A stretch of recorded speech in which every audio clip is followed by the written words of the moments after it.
The Biden administration still trying to paint a picture of extraordinary success, as he put it.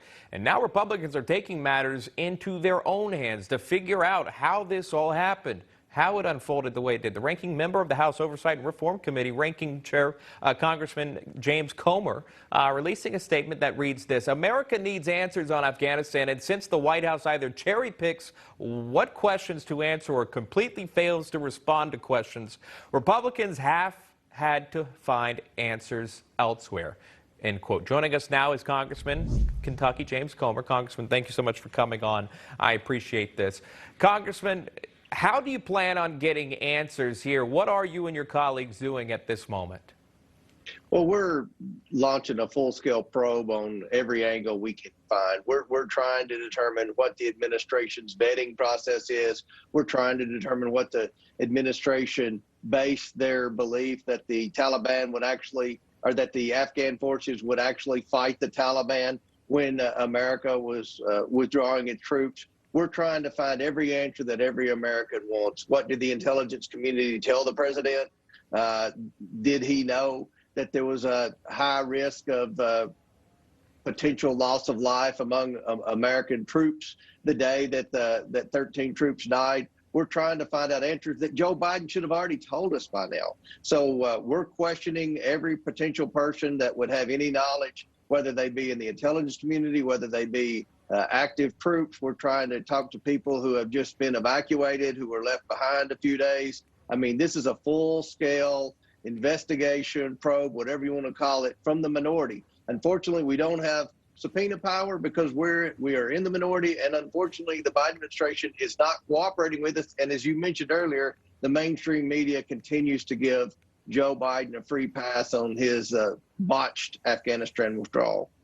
And even to be fair, if you wanted to say, okay, well, the Secretary of Defense or the Secretary of State or the NSA, they knew that there's a possibility, a strong possibility, which there are reports of, that there would be a massive threat at the Abbey Gate. No one resigned. No one was asked to step down. Why? That's the perfect question. Why doesn't Joe Biden hold someone accountable? He's certainly not going to take responsibility himself. He continues to try to deflect the blame to Donald Trump for some reason.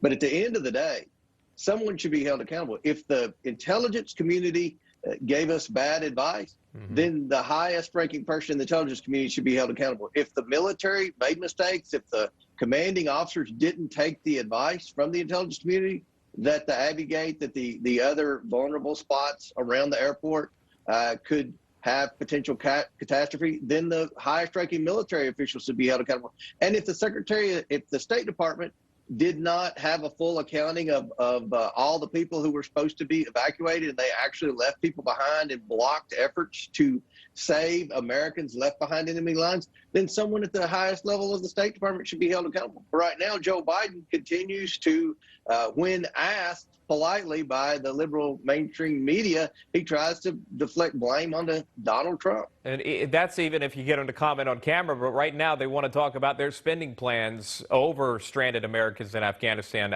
Just listen to this. This is from House Speaker Nancy Pelosi here speaking moments after the House passed a blueprint for that $3.5 trillion spending plan. Here's that. Madam Speaker, today is a great day of pride for our country and for Democrats.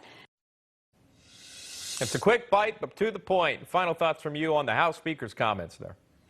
Well, the Democrats are more concerned about spending trillions of dollars and growing government even more, increasing welfare, and doing everything that they can do unintentionally to harm our economy. Republicans want to get the stranded Americans out from behind enemy lines, and we want to try to represent the taxpayers and pass necessary government spending. So there's a huge disconnect between the Democrats, who are the majority party in Washington right now, and what Main Street Americans want from Congress. So we're going to keep fighting. We're going to be in Washington in a couple of weeks, and hopefully Pelosi's grip on the Democrat conference will start to waver because of Joe Biden's plummeting poll numbers. We'll see. Congressman James Comer joining us live on the program here on this Wednesday. Congressman, good to see you, and thank you so much for your time. Thanks for having me.